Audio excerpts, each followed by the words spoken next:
से बोलिए आदि शक्ति माता की जय।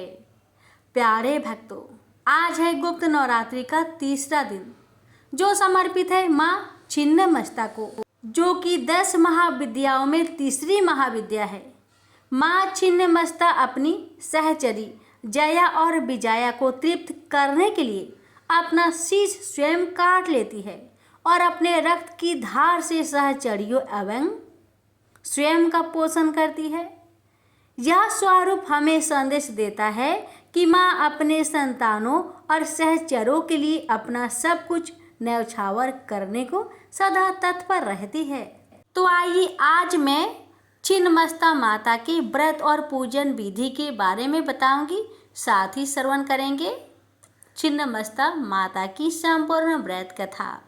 भक्तों, माँ छिन्नमस्ता के व्रत करने और कथा सुनने से साधक को अदम्य सहनशीलता, मानसिक बल और साधना में एकाग्रता प्राप्त होती है। सभी शत्रुओं और बाधाओं का नाश हो जाता है। जीवन में आने वाले भय, अस्वाद और तनाव का समाधान मिलता है। साधना में विशेष गति और माँ की कृपा प्राप्त होती है। परिवार में सुख समृद्धि और साधक के जीवन में माँ का विशेष रक्षण मिलता है। भक्तों, छिन्नमस्ता माता व्रत की पूजन विधि। प्रातः स्नान कर शुद्ध वस्त्र धारण करें। माँ छिन्नमस्ता का चित्र या प्रतिमा स्थापित करें। दीपक, धूप, अगरबत्ती से माँ का पूजन करें। माँ को रक्त, चंदन या सिंदूर, लाल पुष्प, फल, मिठाई या अपनी श्रद्धा अनुसार नैवेद्य अर्पित करें और माँ छिन्नमस्ता के मूल मंत्र का जाप करें।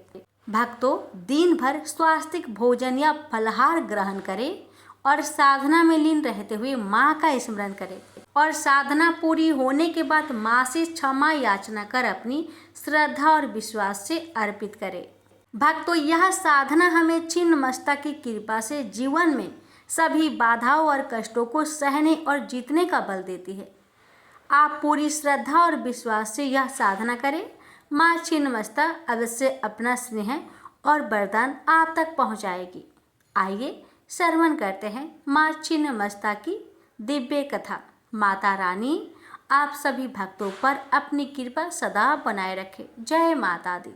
भक्तों, कथा इस प्रकार है कि एक समय की बात है जब माँ भगवती अपनी सहचरियों जया और विजया के साथ मंदाकिनी नदी में स्नान कर रही थी। नदी का पवित्र और निर्मल जल अपनी लहरों से माँ का चरण पखार रहा था और आसपास का वातावरण देवताओं के पुष्प वर्षण से सुगंधमयी हो उठा था। माँ भगवती अपनी सहचरियों के साथ स्नान में लीन थी कि तभी सहचरिया जया और विजया को अचानक अत्यधिक भूख सताने लगी। यह साधारण भूख नहीं थी, बल्कि वह भूख थी जो सहने की सीमा को लांघने लगे थे। भक्तों, उस समय जया और विजया का चेहरा पीड़ा और व्याकुलता से मलिन पड़ गया था। वे माँ भगवती से करुण अनुरोध करने लगी, हे जगदम्बे, हमें तीव्र भूख लगी है, कृपया हमें अभी भोजन दीजिए, अन्यथा यह पीड़ा सहने योग्य नहीं रहेगी। माँ भगवती ने स्नेहपूर्वक सहचरियों की ओर देखा और मधुर वाणी में बोली, बस थोड़ी देर धैर्य रखो, स्नान समाप्त होने दो, फिर तुम्हारे लिए उत्तम भोजन की व्यवस्था मैं करूँगी। लेकिन जया और विजया भूख से तड़पने लगी और उन्होंने माँ से तुरंत भोजन का आग्रह किया। माँ, अब और सहा नहीं जाता, आप हमें अभी तृप्त करो। भक्तों, माँ भगवती जो सृष्टि में सभी की माँ और पालनहार है, अपनी सहचरियों की पीड़ा सह नहीं पाई। सहचरियों के कष्ट से व्याकुल होकर माँ ने एक अद्भुत और दिव्य लीला रच डाली। भक्तों, माँ ने अपने ही हाथ में पकड़े खड्ग से अपने ही सिर को काट लिया। जैसे ही माँ का सिर कटा, वह सीधा उनके बाएं हाथ में आ गिरा और माँ के गले से रक्त की 3 धाराएं फूट पड़ी। यह दृश्य देखकर सहचर्या चकित रह गई। दो धाराएं सीधी जया और विजया की ओर प्रवाहित होने लगी, जिन्हें पीकर वे तृप्त होने लगी, और तीसरी रक्तधारा स्वयं माँ के कटे मस्तक में समाने लगी। भक्तों, यह अद्भुत और अलौकिक लीला को देखकर समस्त देवगण ऋषि मुनि भाव विभोर हो उठे। माँ भगवती का यह रौद्र और करुणामयी स्वरूप समस्त जगत में छिन्नमस्तिका देवी के नाम से विख्यात हुआ। माँ छिन्नमस्तिका का यह स्वरूप हमें यह संदेश देता है कि सृष्टि का मूल तत्व त्याग है, और माँ स्वयं सभी का पालन करने हेतु अपना शीश तक न्यौछावर कर सकती है। यह कथा हमें यह सीख देती है कि माँ अपनी संतानों और सहचरों के लिए सभी कष्ट सहने और सभी त्याग करने में सदैव तत्पर रहती है। प्रेम से बोलिए जय माँ छिन्नमस्तिका, जय माँ जगदम्बे। माता रानी सभी पर अपनी कृपा सदा सर्वदा बनाए रखे। जय माँ। भक्तों, आप जानेंगे आज के दिन के विशेष उपाय। भक्तों, आज के दिन माँ छिन्नमस्तिका को विशेषकर लाल रंग के पुष्प, गुलाब या गुलहर अर्पित करें। यह साधना में सहायक होगा और माँ की कृपा आकर्षित करेगा। भक्तों, माँ के मूल मंत्र जपे कम से कम 108 बार। मंत्र है ओम छिन्नमस्तिका देवी नमः। भक्तों, इस दिन शाम को मंदिर या अपने पूजन स्थान में घी या तिल के तेल का दीपक माँ के समक्ष अवश्य जलाएं। यह साधक को मानसिक और आध्यात्मिक तेज प्रदान करता है। अगर संभव हो तो गरीब या जरूरतमंद कन्याओं को लाल वस्त्र या चूड़ियाँ दान करें। यह माँ छिन्नमस्तिका को विशेष प्रिय है और साधक के जीवन में समृद्धि लाता है। भक्तों, इस दिन मिठाइयाँ या फल का दान बहुत महत्व रखता है। विशेषकर केले या गुड़ का दान माँ छिन्नमस्तिका को समर्पित माना जाता है। भक्तों, इस दिन मौन साधना यानी कुछ समय बैठकर माँ छिन्नमस्तिका का ध्यान करें, उनके निर्भय और शक्तिशाली रूप का स्मरण करें। यह साधक के भीतर आत्मबल और साधना में एकाग्रता उत्पन्न करता है। तो प्यारे भक्तों, आज की यह वीडियो में आप सभी ने सुना माँ छिन्नमस्तिका की व्रत कथा और सभी विधि के साथ उपाय को जाना। अब हम आगे बढ़ते हुए आज के दिन के अनुरूप ही श्री दुर्गा सप्तशती पाठ का चौथा अध्याय श्रवण करेंगे, जो माँ जगदम्बा की महिमा और कृपा का वरदायक हिस्सा है। इसके तुरंत बाद आप सभी साधक श्री दुर्गा कवच का श्रवण करेंगे, जो हमें माँ भगवती का रक्षण और सुरक्षा प्रदान करता है। तो आइए श्रद्धा और विश्वास से माँ दुर्गा के इस दिव्य पाठों का श्रवण करें और माँ की विशेष आशीर्वाद को प्राप्त करें। प्रेम से बोलिए जय माता दी। श्री दुर्गा सप्तशती पाठ के चौथे अध्याय। प्रेम से बोलिए जय माता दी। इस अध्याय में आप रसपान करेंगे इंद्र आदि देवताओं द्वारा देवी की स्तुति। महाऋषि मेधा बोले, देवी ने जब पराक्रमी दुरात्मा महिषासुर को मार गिराया और असुरों की सेना को मार दिया, तब इंद्र आदि समस्त देवता अपने सिर तथा शरीर को झुकाकर भगवती की स्तुति करने लगे। जिस देवी ने अपनी शक्ति से यह जगत व्याप्त किया है और जो संपूर्ण देवताओं और महर्षियों की पूजनीय है, उस अंबिका को हम भक्ति पूर्वक नमस्कार करते हैं। वह हम सबका कल्याण करे। जिस अतुल प्रभाव और बल का वर्णन भगवान विष्णु, शंकर और ब्रह्मा भी नहीं कर सकते, वही देवी संपूर्ण जगत का पालन करने के लिए अशुभ भय का नाश करे। पुण्य आत्माओं के घरों में तुम स्वयं लक्ष्मी रूप में हो और पापियों के घरों में तुम अलक्ष्मी रूप हो। तत्कुल में उत्पन्न होने वालों के लिए लज्जा रूप होकर उनके घरों में निवास करती हो। हम उस दुर्गा भगवती को नमस्कार करते हैं। हे देवी, इस विश्व का पालन करो। हे देवी, हम तुम्हारे अचिंत्य रूप का किस प्रकार वर्णन करें। असुरों का नाश करने वाले भारी पराक्रम तथा समस्त देवताओं और दैत्यों के विषय में जो तुम्हारे पवित्र चरित्र है, उनको हम किस प्रकार वर्णन करें। देवी, त्रिगुणात्मिका होने पर भी तुम संपूर्ण जगत की उत्पत्ति का कारण हो। हे देवी, भगवान विष्णु, शंकर आदि देवता किसी ने तुम्हारा पार न पाया। तुम सबकी आश्रय रूप हो। यह संपूर्ण जगत तुम्हारा ही अंश रूप है, क्योंकि तुम सबकी आदिभूत प्रकृति हो। हे देवी, तुम्हारे जिस नाम के उच्चारण से संपूर्ण यज्ञों में सब देवता तृप्त लाभ करते हैं, वह स्वाहा तुम ही तो हो। इसके अतिरिक्त तुम पितरों की तृप्ति का कारण हो, इसलिए देव आपको स्वाधा कहते हैं। हे देवी, वह विद्या जो मोक्ष को देने वाली है, जो अचिंत्य महाज्ञान स्वरूपा है, तत्वों का सार को बस में करने वाले, संपूर्ण दोषों को दूर करने वाले, मोक्ष की इच्छा वाले मुनिजन जिसका अभ्यास करते हैं, तुम ही हो। तुम वाणी रूप हो और दोष रहित ऋण युज वेदों की तथा उद्गीत और सुंदर पद पाठ वालों की तथा साम वेद की खजाना रूप हो। तुम भगवती हो। इस विश्व की उत्पत्ति एवं पालन के लिए तुम वार्ता के रूप में प्रकट हुई हो और तुम संपूर्ण संसार की पीड़ा हरने वाली हो।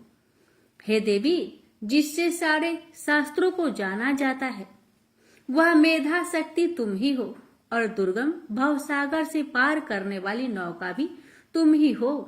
लक्ष्मी रूप हो।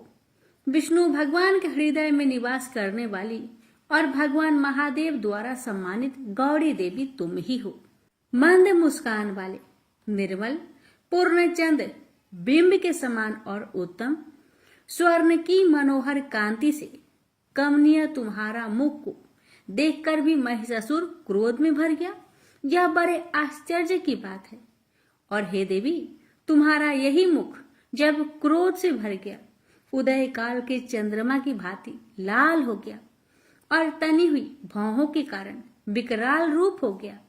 उसे देखकर भी महिषासुर के शीघ्र प्राण नहीं निकल गए। यह बड़े आश्चर्य की बात है। आपके कुपित मुख के दर्शन करके भला कौन जीवित रह सकता है। हे देवी, तुम हमारे कल्याण के लिए प्रसन्न हो। आपके प्रसन्न होने से इस जगत का अभ्युदय होगा और जब आप क्रोध हो जाती है तो कितने ही कुलों का सर्वनाश हो जाता है। यह हमने अभी अभी जाना है, जबकि आपने महिषासुर की बहुत बड़ी सेना को देखते देखते मार दिया। हे देवी, सदा अभ्युदय प्रताप देने वाली तुम जिस पर प्रसन्न हो जाती हो, वही देश में सम्मानित होते हैं। उनके धन यश की वृद्धि होती है। उनका धर्म कभी शिथिल नहीं होता है और उनके यहाँ अधिक पुत्र, स्त्रियां और नौकर होते हैं। हे देवी, तुम्हारी कृपा से ही धर्मात्मा पुरुष प्रतिदिन श्रद्धा पूर्वक यज्ञ करता है और धर्मानुकूल आचरण करता है और उसके प्रभाव से स्वर्ग लोक में जाता है, क्योंकि तुम तीनों लोकों में मनोवांछित फल देने वाली हो। माँ दुर्गे, तुम स्मरण करने पर संपूर्ण जीवों के भय नष्ट कर देती हो और शिथिल चित्त बालों के द्वारा चिंतन करने पर उन्हें और अत्यंत मंगल देती हो। हे दरिद्र, दुख व भय हरने वाली देवी, तुम्हारे सिवा दूसरा कौन है। आपका चित्त सदा दूसरों के उपकार में लगा रहता है। हे देवी, तुम शत्रुओं को इसलिए मारती हो कि उनके मारने से दूसरों को सुख मिलता है। वह नरक में जाने के लिए चिरकाल तक पाप करते रहे हो, किंतु तुम्हारे साथ युद्ध करके सीधे स्वर्ग को जाएं। इसलिए ही तुम उनका वध करती हो। हे देवी, क्या तुम दृष्टिपात मात्र से समस्त असुरों को भस्म नहीं कर सकती? तो सही कर सकती हो। तुम्हारा शत्रुओं को शस्त्र के द्वारा मारना इसलिए है कि शत्रु के द्वारा मरकर स्वर्ग लोक में जावे। इस तरह से हे देवी, उन शत्रुओं के प्रति भी तुम्हारा विचार उत्तम है। हे देवी, तुम्हारे उग्र खड्ग की चमक से और त्रिशूल के अग्रभाग की कांति के समूह से असुरों की आंखें नहीं फूटी। उसका कारण ये था कि वे किरणों से शोभेमान तुम्हारे चंद्रमा के समान आनंद प्रदान करने वाले सुंदर मुख को देख रहे थे। हे देवी, तुम्हारा शील बुरे वृत्तांत को दूर करने वाला है और सबसे अधिक तुम्हारा रूप है जो न तो कभी चिंतन में आ सकता है और ना ही जिसकी दूसरों से तुलना हो सकती है। तुम्हारा बल व पराक्रम उनका विनाश कर चुके थे। इस तरह आपने शत्रुओं पर भी दया प्रकट की है। हे देवी, तुम्हारे बल की किसके साथ बराबरी की जा सकती है तथा शत्रुओं को भय देने वाला इतना सुंदर रूप भी और किसका है।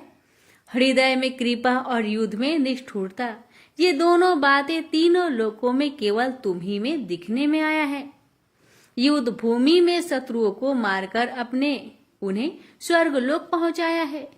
इस तरह तीनों लोकों की तुमने रक्षा की है तथा उन उन्मत्त असुरों से जो हमें भय था उसको भी तुमने दूर किया है।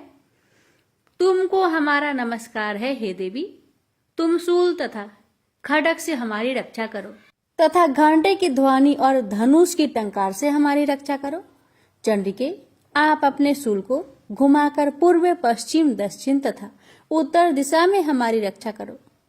तीनों लोकों में जो तुम्हारे सौम्य रूप है तथा घोर रूप है उनसे हमारी रक्षा करो तथा इस पृथ्वी की रक्षा करो।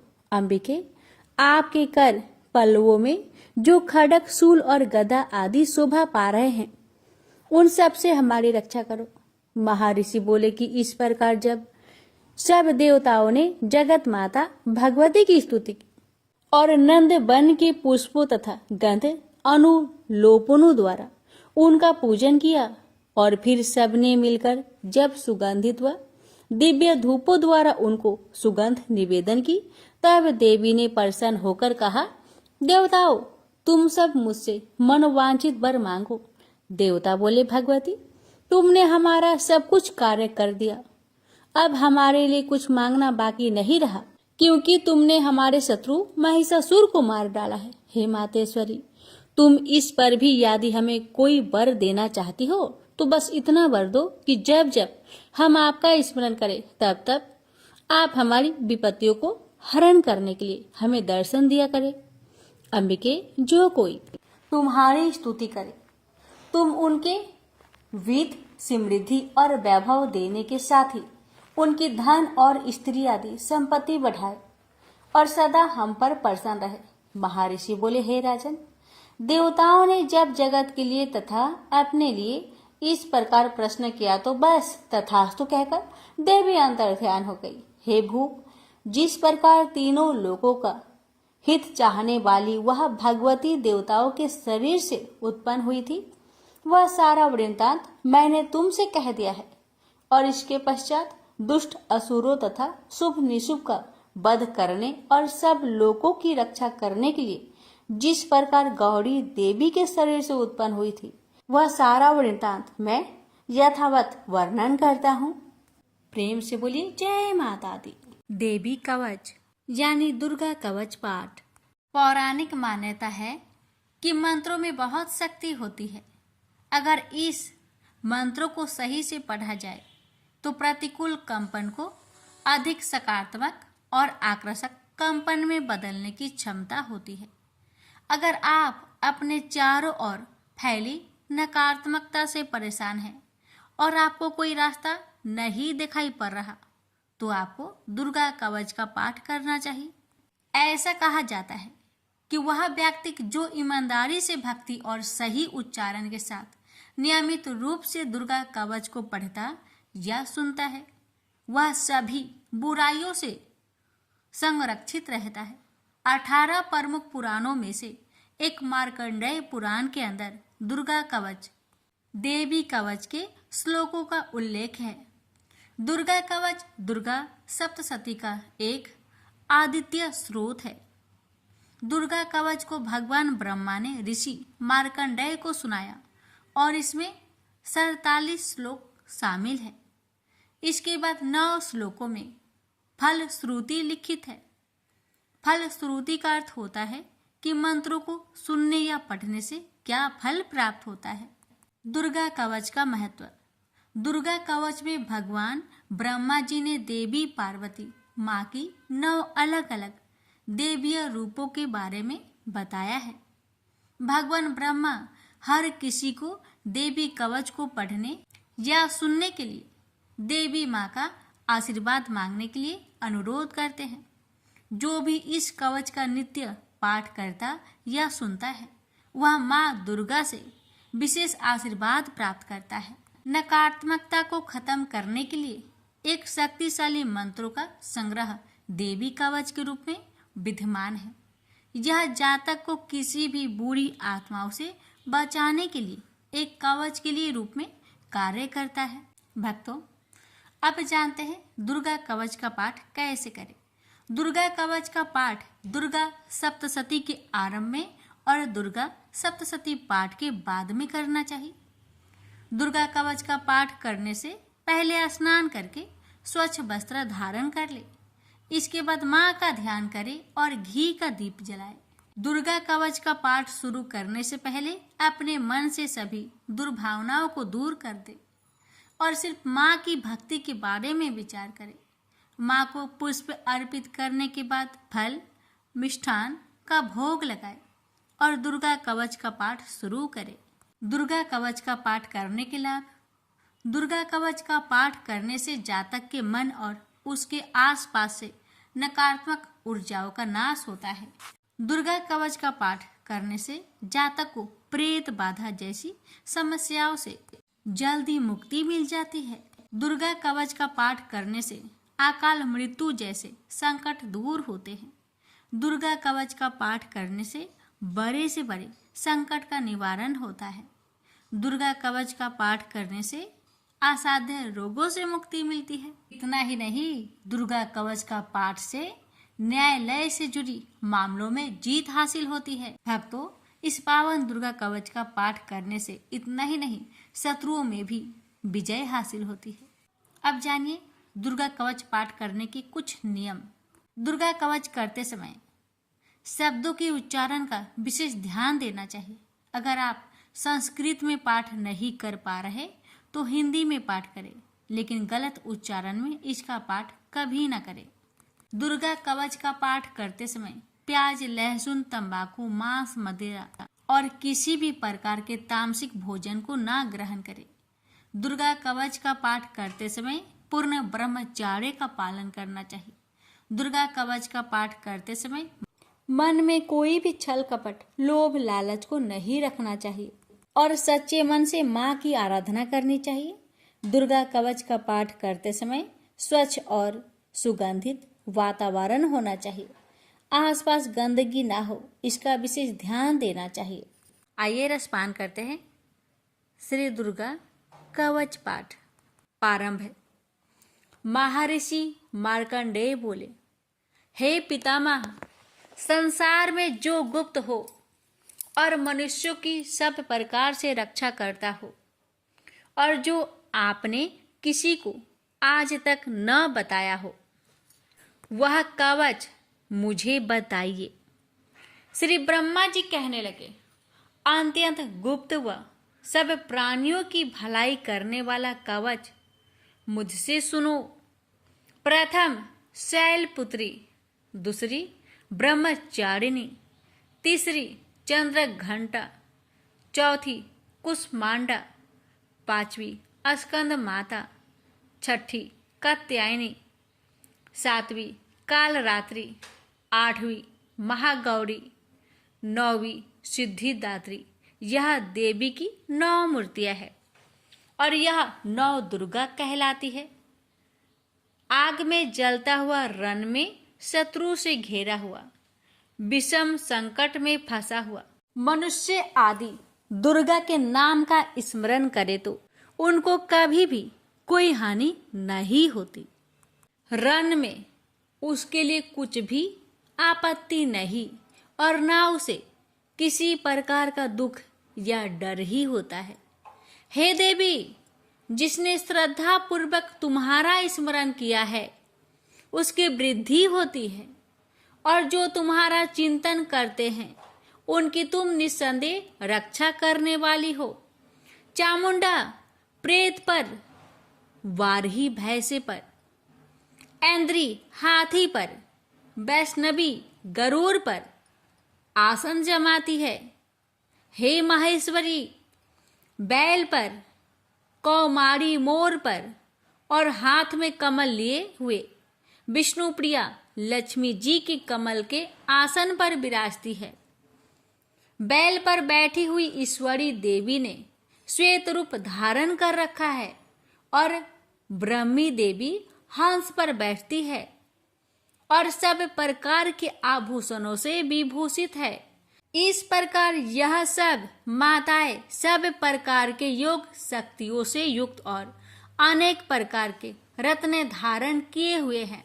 भक्तों की रक्षा के लिए संपूर्ण देवियां रथ में बैठी तथा क्रोध में भरी हुई दिखाई देती है, और ये शंख, चक्र, गदा, शक्ति, हल और मूसल, खेटक और तोमर, परशु तथा पास, कुंत और त्रिशूल एवं उत्तम सारंग, धनुष आदि शास्त्रों को दैत्य के नाश के लिए और भक्तों की रक्षा के लिए है और देवताओं के कल्याण के लिए धारण किए हैं। हे महारुद्रे, अत्यंत घोर पराक्रम, महान बल और महान उत्साह वाली देवी, तुमको मैं नमस्कार करता हूँ। हे देवी, तुम्हारा दर्शन दुर्लभ है तथा आप शत्रुओं के भय को बढ़ाने वाली है। हे जगदम्बिके, मेरी रक्षा करो। पूर्व दिशा में ऐन्द्री मेरी रक्षा करे, अग्निकोण में अग्नि शक्ति, दक्षिण में वाराही देवी, नेतृत्व कोण में खड़क धारिणी देवी मेरी रक्षा करे। बारूनी पश्चिम दिशा में, वायु कोण में मृग वाहिनी, उत्तर में कौमारी और ईशान में शूलधारिणी देवी मेरी रक्षा करे। ब्राह्मणी ऊपर की ओर से मेरी रक्षा करे और वैष्णवी देवी नीचे की ओर मेरी रक्षा करे। और इसी प्रकार 100 पर बैठी चामुंडा देवी 10 दिशाओं में मेरी रक्षा करे। जया आगे, विजया पीछे, बाई और अजीता, दाहिनी और अपराजिता मेरी रक्षा करे। उधोतिनी देवी शिखा की रक्षा करे तथा उमा सिर में स्थित होकर रक्षा करे। इसी प्रकार मस्तक में मालाधरी देवी रक्षा करे और यशस्वी देवी मेरी भौहों का संरक्षण करे। भौहों के मध्य भाग में त्रिनेत्रा नथुनों की यम घंटा देवी रक्षा करे। नेत्रों के मध्य में शंखिनी देवी और द्वार बासिनी कानों की रक्षा करे। कपोलों की कालिका देवी और कानों के मूल भाग की भगवती साकरी रक्षा करे। सुगंधा नासिका में और चर्चिका ऊपर की होठ में और अमृत कला नीचे की होठ की सरस्वती देवी जीभ की रक्षा करे। कौमारी देवी दांतों की और चंडिका कंठ परिवेश की रक्षा करे। चित्र घंटा गले की घंटी की और महामाया तालू की रक्षा करे। कामाक्षी ठोड़ी की, सर्वमंगला बानी की रक्षा करे। भद्रकाली गर्दन की और धनुर्धरी पीठ के मेरुदंड की रक्षा करे। कंठ के बाहरी भाग की नीलग्रीवा और कंठ की नली की नल कुबरी रक्षा करे। दोनों कानों की खाडिंगिनी और वज्रधारिणी मेरी दोनों बाहों की रक्षा करे। दंडिनी दोनों हाथों की और अंबिका देवी समस्त उंगलियों की रक्षा करे। शूलेश्वरी देवी संपूर्ण नखों की, कुलेश्वरी देवी पेट की रक्षा करे। महादेवी दोनों स्तनों की, शोक विनाशिनी मन की रक्षा करे। ललिता देवी हृदय की, शूलधारिणी उदर की रक्षा करे। कामिनी नाभि की, गुहोश्वरी गुहा स्थान की, पूतना और कामिका लिंग की और महिषा वाहिनी गुदा की रक्षा करे। भगवती खटी भाग में और विंध्यावासिनी घुटनों की रक्षा करे। संपूर्ण इच्छाओं को पूर्ण करने वाली महाबला देवी दोनों पिंडलियों की रक्षा करे। नरसिंही दोनों टकुनों की और तेजसी देवी दोनों पावों के पृष्ठ भाग की, श्रीधरी पावों की अंगुलियों की तथा बासनी पैर की तलुओं की, दंष्ट्रा करालिनी देवी नखों की, ऊर्ध केशविनी केशों की, बागेश्वरी त्वचा की रक्षा करे। रोमा बलियों के छेद्रों की, कौबेरी और त्वचा की बागेश्वरी देवी रक्षा करे। पार्वती देवी रक्त, मज्जा, बसा, मांस, हड्डी की रक्षा करे। कालरात्रि आंतों की रक्षा करे। मुकुटेश्वरी देवी पित्त की, पद्मावती कमल कोश की, चूड़ामणि कफ की रक्षा करे। ज्वालामुखी नसों के जल की रक्षा करे। अभेदा देवी शरीर के सब जोड़ों की रक्षा करे। ब्राह्मणी मेरे वीर्य की, छत्रेश्वरी छाया की और धर्म धारिणी मेरे अहंकार मन तथा बुद्धि की रक्षा करे। प्राण अपान समान उदान और व्यान की वज्रहस्ता देवी रक्षा करे। कल्याण शोभना मेरे प्राण की रक्षा करे। रस, रूप, गंध, शब्द और स्पर्श इन विषयों का अनुभव करते समय योगिनी देवी मेरी रक्षा करे तथा मेरे सत्वगुण, रजोगुण, तमोगुण की रक्षा नारायणी देवी करे। आयु की रक्षा बाराही देवी करे। वैष्णवी धर्म की तथा चक्रिनी देवी मेरी यश, कृति, लक्ष्मी, धन, विद्या की रक्षा करे। इंद्राणी मेरे शरीर की रक्षा करे और हे चंडिके आप मेरे पशुओं की रक्षा करें। महालक्ष्मी मेरे पुत्रों की रक्षा करे और भैरवी मेरी पत्नी की रक्षा करे। मेरे पथ की सुपथा तथा मार्ग की क्षमा करी देवी रक्षा करे। राजा के दरबार में महालक्ष्मी तथा सब और व्याप्त रहने वाली विजया देवी चारों ओर से मेरी रक्षा करे। जो स्थान रक्षा से रहित हो और कवच में रच गया हो उसका पापों का नाश करने वाली जयंती देवी रक्षा करे।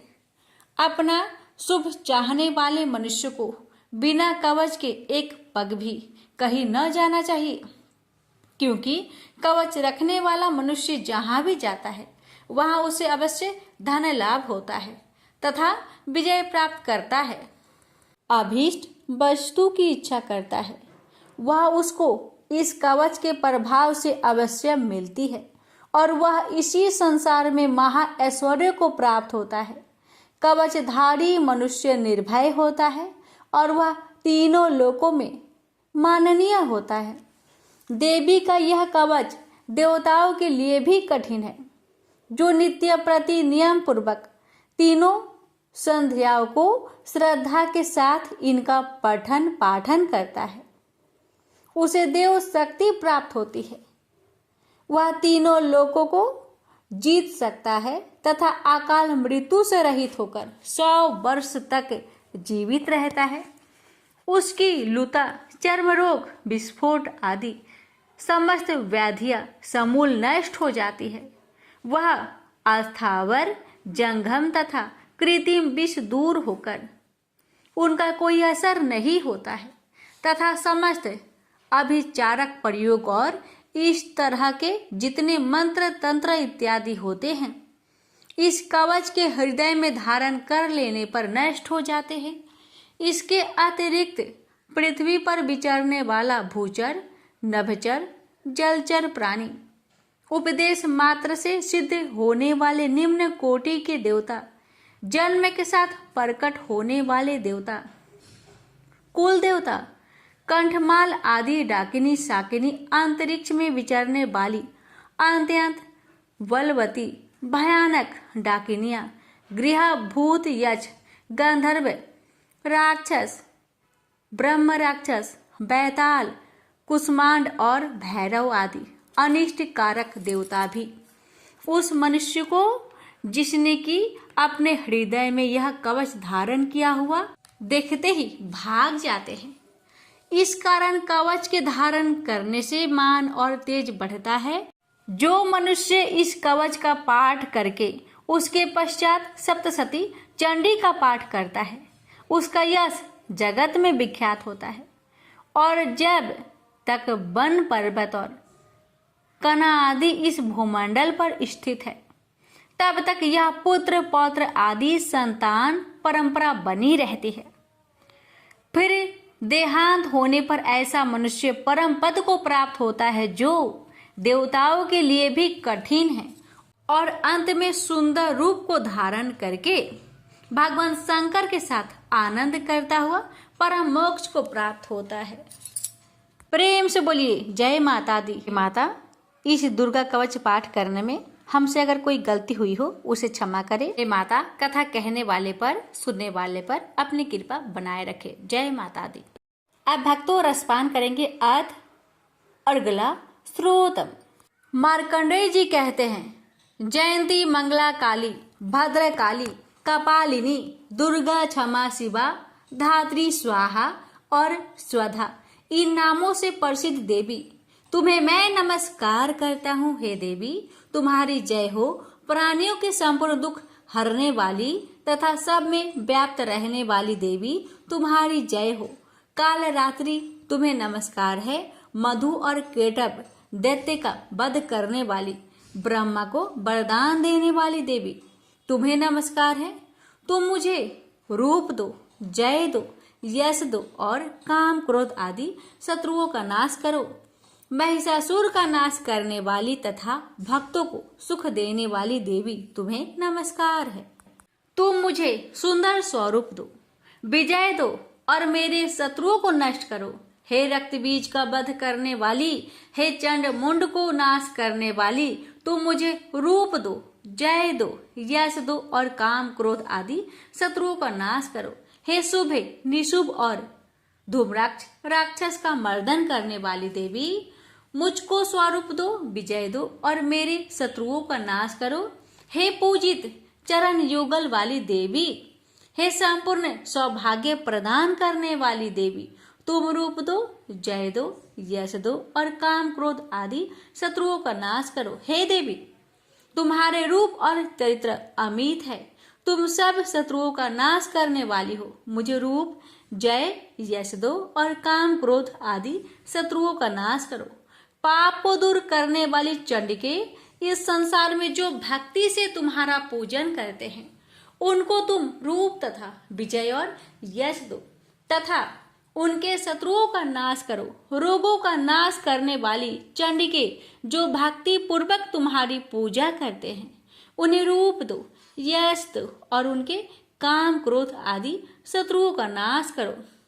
हे चंडिके, इस संसार में जो भक्ति से तुम्हारी पूजा करते हैं, उनको तुम विजय और यश दो तथा उनके शत्रुओं का नाश करो। हे देवी, मुझे सौभाग्य दो और आरोग्य दो, परम सुख दो, रूप दो, जय दो, यश दो और मेरे काम क्रोध आदि शत्रुओं का नाश करो। हे देवी, जो मुझसे वैर रखते हैं उनका नाश करो और मुझे अधिक बल प्रदान कर रूप, जय, यश दो और मेरे शत्रुओं का संहार करो। हे देवी, मेरा कल्याण करो और मुझे उत्तम संपत्ति प्रदान करो।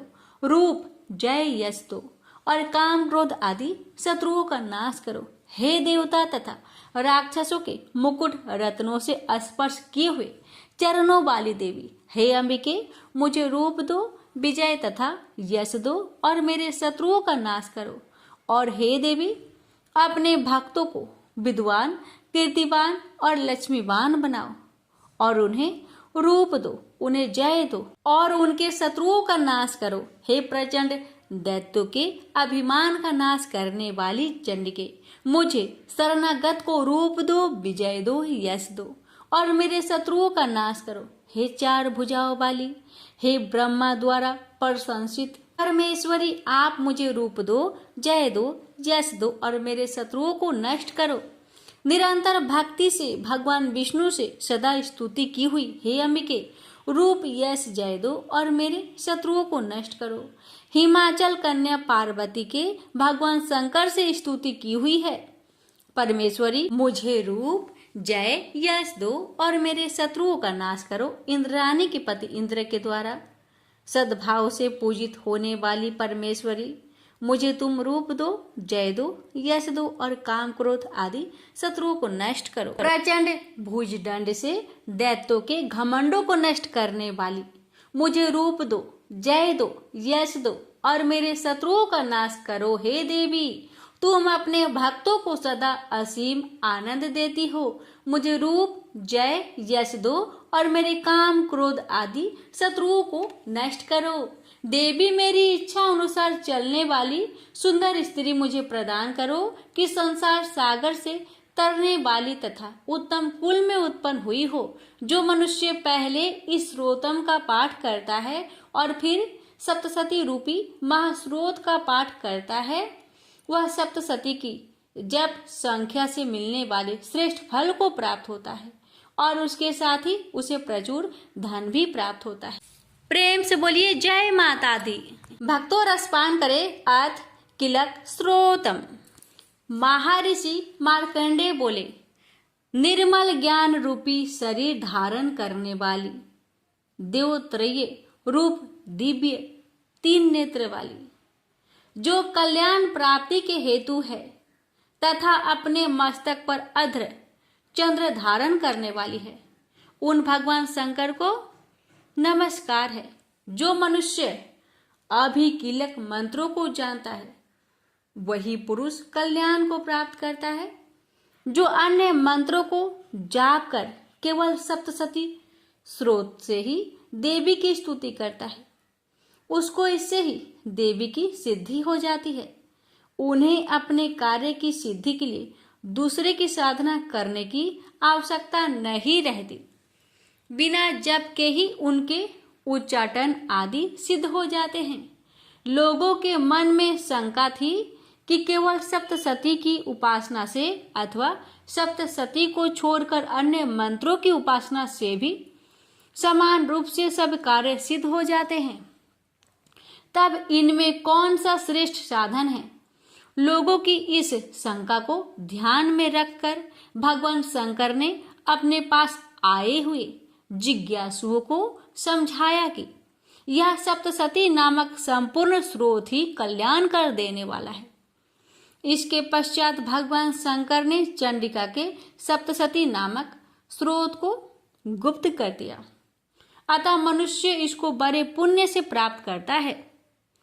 जो मनुष्य कृष्ण पक्ष की 14 अथवा अष्टमी को एकाग्रचित होकर देवी को अपना सर्वस्व समर्पित कर देता है और फिर उसे प्रसाद रूप से ग्रहण करता है, उस पर दुर्गा प्रसन्न होती है, अन्यथा नहीं होती।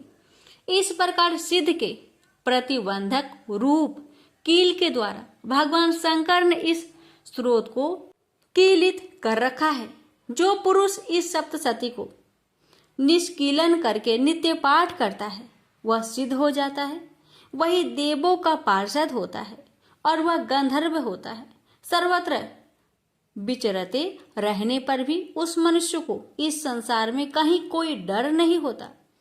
वह आप मृत्यु के बस में नहीं पड़ता और मरकर मोक्ष की प्राप्ति हो जाती है। किंतु इस कीलक की विधि को जानकर ही सप्तशती का पाठ करना चाहिए। जो ऐसा नहीं करता वह नष्ट हो जाता है।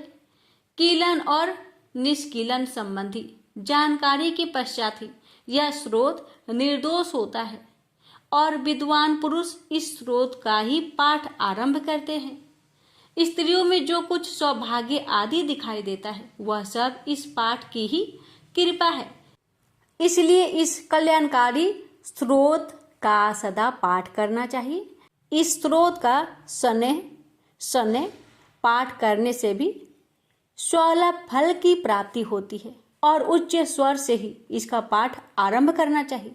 जिस देव के प्रसाद से ऐश्वर्य, सौभाग्य, आरोग्य, संपत्ति, शत्रुनाश तथा परम मोक्ष की प्राप्ति होती है, उस देवी की स्तुति मनुष्य को अवश्य करनी चाहिए। हे माता, इस कवच पाठ को कहने में अगर हमसे कोई भूल चूक हुई हो तो मुझे क्षमा करें।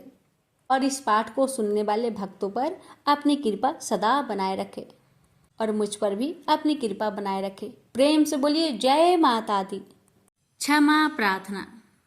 हमें देवी माता से इस प्रकार क्षमा याचना करनी चाहिए।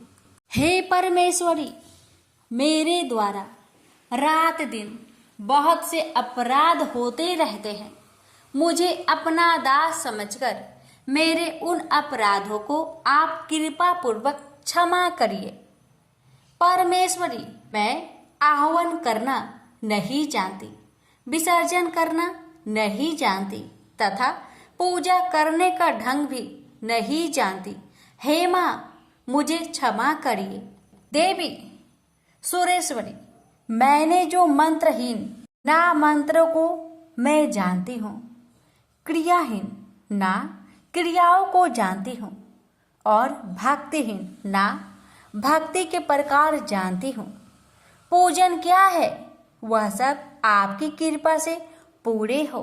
सैकड़ों अपराध करने के बाद भी जो आपके शरण में आके जगदम्बा कहकर पुकारता है, उसे वह गति प्राप्त होती है जो ब्रह्मादि देवताओं के लिए भी पाना आसान नहीं है।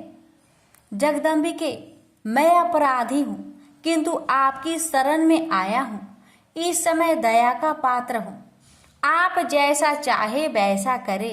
हे देवी परमेश्वरी, अज्ञान बस भूल से या बुद्धि भ्रष्ट होने के कारण मैंने जो भी न्यूनता या अधिकता कर दी हो, वह सब क्षमा करे और प्रसन्न होइए।